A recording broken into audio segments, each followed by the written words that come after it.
Hello, this is Mary with Mango Math, and I'm here with Millie to give a lesson tutorial out of our middle school math kit. Make sure to hit our subscribe button to keep up to date with all things Mango Math. All Things Equal is a fun game in which we're learning about the different mathematical properties. So we will use pattern blocks to get kids to understand how those properties work, and we will have kids draw cards and they will represent those cards with these pattern blocks and try to figure out what the unknown answer is. So to start, I have just replicated using pattern blocks the same cards. I have the blue and orange equaling the two tans and the yellow hexagon.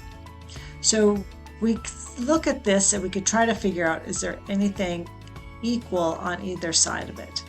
And there's not, so that we don't have anywhere to go here. But if we look at the next line, we have 4 of these tan rhombuses and 2 orange squares.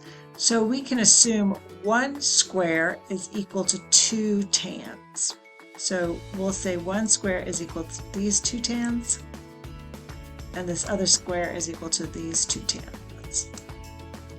So now we know that this square is equal to 2 tans. So we can move those 2 tans up there, and because that equals the square, I can delete that square now because they were the same amount, they equaled the same amount. So now I can see that these 2 tans and these 2 tans are the same, so I can delete each one of those. And what I am left with is that this blue rhombus equals this yellow hexagon. They have the same value.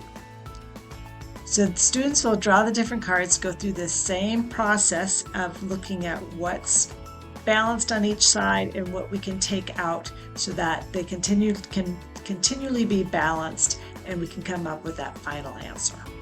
Thank you for checking out our video and seeing how to play these great Mango Math games.